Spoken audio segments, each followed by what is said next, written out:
All right, everybody, this one is for the externalizers.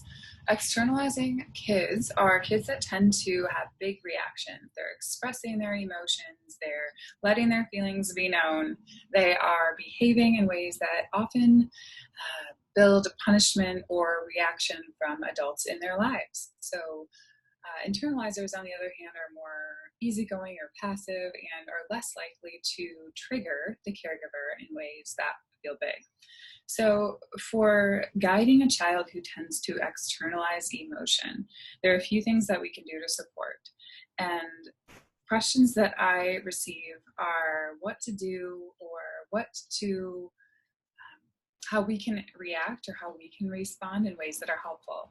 However, outside of the moment, there's a lot of things that we can do to support these kids in helping them to gradually release emotion over time versus have them blow up or be explosive in the moments that we remember. So, first thing is if the child is drawn to pretend play. So, you have to be aware of the child's cues, be aware of where they are, and if they're interested in pretend play, what we can do is play a wide variety of emotions within this play. So, this might be something where you are encouraging them to be angry Johnny with growling or barking or whatever it is, the primitive anger response that comes out of their body, we can encourage in play. Whether this is a pillow fight or doing something like rough and tumble play where they're being pretend angry and you are as well. So you might be angry mommy or angry daddy and try to stay within their comfort zone to some level. So you don't want to be angry to the point that it's scary to them or fearful. Fear evoking, but you can play a wide range of emotion this way. So that's a really powerful way to drop the expectations and the rules that we all have about emotion, drop the judgments, drop the ideas, drop all the history that you have to this point, and just play. So the idea is that we have a safe space to be a container for them to practice embodying these emotions and try on these emotions so it doesn't feel as big of a deal in the moment. Because in the moment, it feels like a big deal, and that is why the explosivity is happening. That is why the reactions are so big. That is why it's really tough for everybody involved, because everybody's triggered often and everybody's having this big reaction. So think 10 to 15 minutes a day, one-to-one is ideal. Whatever you can do, if that's consistent, 5 minutes, 10 minutes, 4 times a week or 3 times a week, consistency is really helpful to allow kids know what to expect and that they have this time at the end of the day to release. So think of it almost like an adult who might do a workout class or take me time to rebuild their resources for emotional processing and sensory processing and all that goes with that. This is the space for the kids to boost those resources and practice embodying and releasing some of the emotion in a safe, fun way. So if you're laughing or if the child's generally attending to what is going on, you're on the right track. So there's no right or wrong. Just let them be powerful, follow their lead, and have fun. Next would be to attune to subtle shifts in emotional state and learn their triggers. So we want to recognize when a child is beginning to become stressed and help to reduce whatever the stressors are in the moment, whether that is something environmental that we can physically reduce the stressor and help them through and staying in it a little bit. So the idea isn't to totally take away their emotion.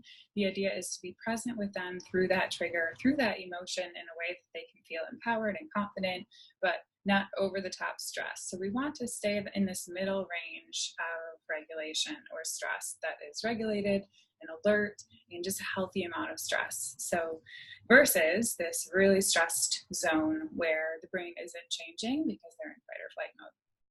So helping to stay in that middle range and work within that and shifts that come and go within that can be really helpful for them. So within this is the subtle shifts in emotional state that we assign meaning to. So if we unknowingly, unintentionally invalidate whatever it is that they're saying.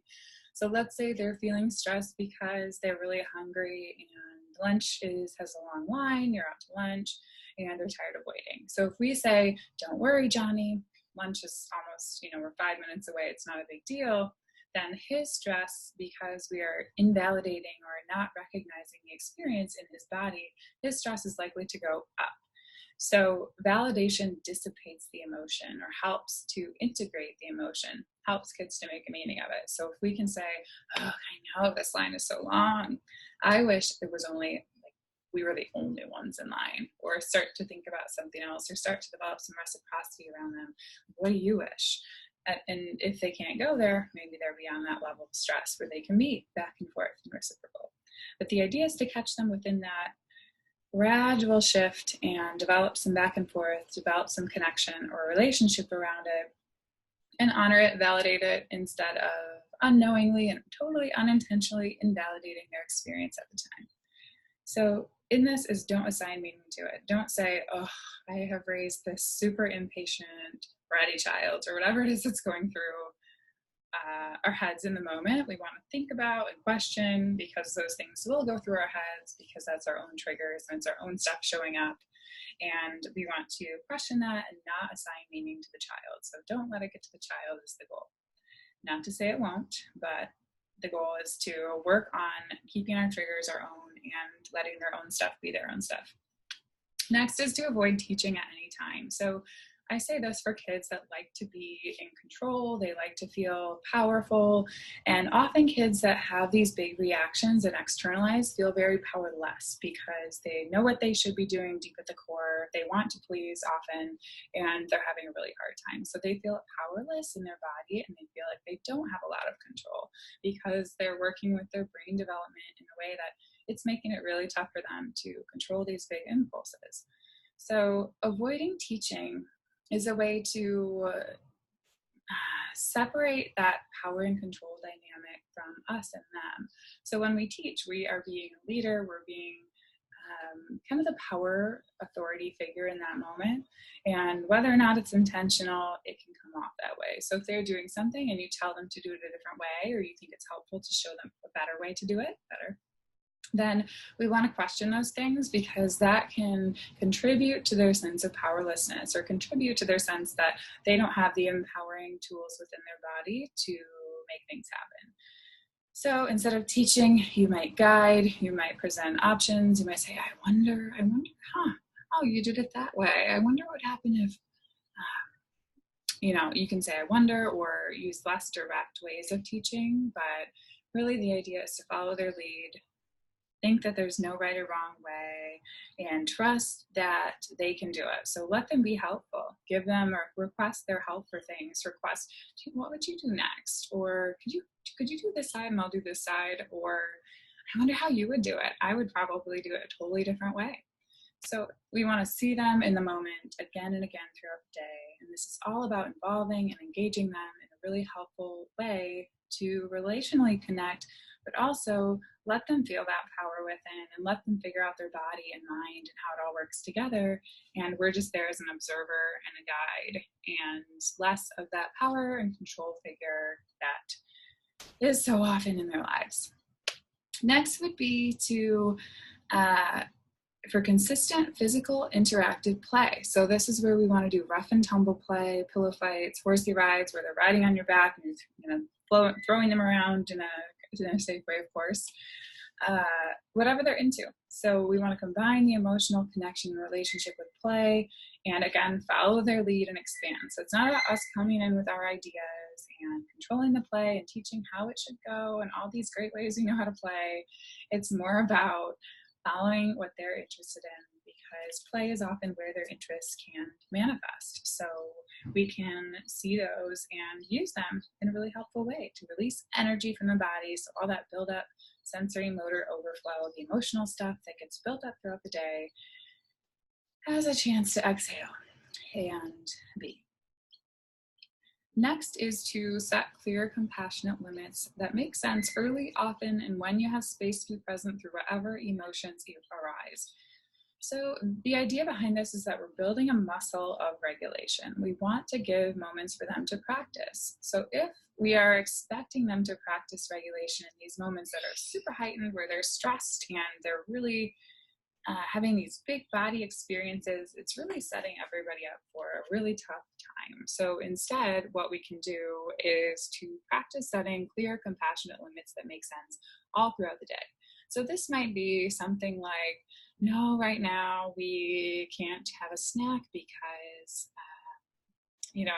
if they're intuitively hungry, maybe that's not a good example, but there's something that they can't do and it makes sense why, and we need to work through it with them. So maybe you're in the car right now and there's no food available and you can't pull over that second to get them something to eat. So we need to wait and we'll be home in 10 minutes and can get a snack then. So you can set that limit clearly and say why it makes sense, because we need to get home right now and mommy or daddy can't pull over and get you food and I don't have food in the car. So instead of, again, going through all this reaction and triggered moment that, there's guilt that you didn't have food in the car, or there's shame because you did a bad job because you didn't think ahead. So there's all these different thoughts that can go through our head in that moment. And the idea is that we see it as a time to be present with whatever emotions arise from them. So they may not be happy about not having a snack in the car, and that's okay. Sometimes you're hungry and it's sad to be hungry. So sitting with that and being available for that, and just accepting that emotions are okay in the moment. And, if you can turn it into a back and forth about what is happening at home or what snack they'll get, great. But the idea behind this one is to allow their emotions to be kind of shaken up by the limits of the world, because it sets them up to know that the world isn't always a place that can cater to our every need in the moment, and it develops this delayed gratification or delayed ability to be patient and sit with the uncomfortable experiences that we all have and they will have all throughout their lives. So it's really a pivotal time to explore that, and many of us didn't get that. So many of us might feel discomfort and want to fix it right away, or want it to go away, or want to distract ourselves. And goal is that we're giving opportunities to know that, for them to know that the emotions will arise and we'll be there to guide them or co-regulate, if you will, throughout. So calm with them, help use our way of being to be with them throughout it. So they're not on their own with these complex emotions. They have us there. So when they're in their most organized, calm states, that's where I would start with setting limits here and there. So you can collaborate and make it a conversation. This isn't just saying that you set a limit and you do it, but I think it depends on you. So if I'm more tired and if I'm feeling off, I'm setting limits a lot more early and often than maybe is typical, knowing that my own regulation has a capacity or my own level of calm has a limit, and I want to stay within that for everybody involved. So exploring that, using trial and error, and recognizing there's no perfect way to do it. So next would be to avoid a rewards-based interaction. So again, going back to the power and control, we want to work toward connection and cooperation with them. So the idea is that we want power all together, power with each other, and we will be that bigger, stronger, wiser adult at times because that's very secure for them. But we aren't the ones that are doling out the rewards and doling out kind of empty praise. There's such a difference in praise that is used to have a child be compliant, and specific individual praise that is really individualized to the child. So if we're noticing something that they did, we notice a specific behavior specific to that child in that moment, that's where I would use praise, which is a reward in itself.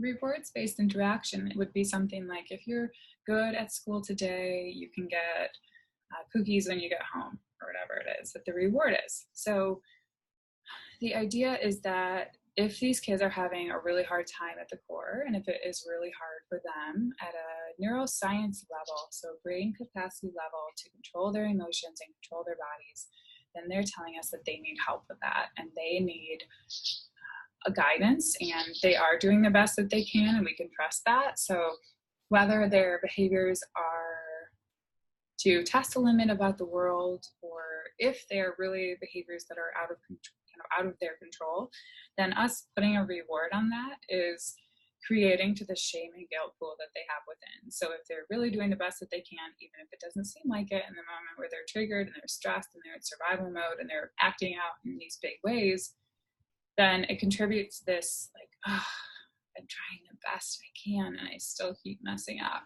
And they know what they are expected to do outside of the moment, but in the moment it's really tough. So we want to work on repairing or talking about ways that we can work with them next time and saying that, you know, Johnny, I noticed at the end of every day of school, you are so upset and you get in the car and you are just upset and crying or whatever it is that they're doing, kicking my seat. And it is a problem because it is not working for me.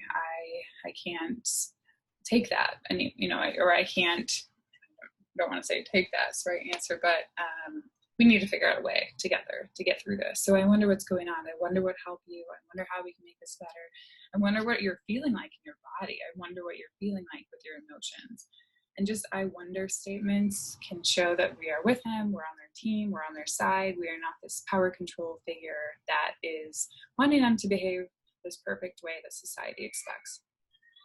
So these are a few ways to start. Again, this is never a full, complete list, and never, ever will all of these apply to every child. So first is always knowing our child and being a detective, using trial and error, and really getting to know them and enjoy them in the way that they are now. And then going to these different things and trying these different things. So that is all for the externalizers today, and I would love your thoughts and what has worked for you, what hasn't, and until next time, take care.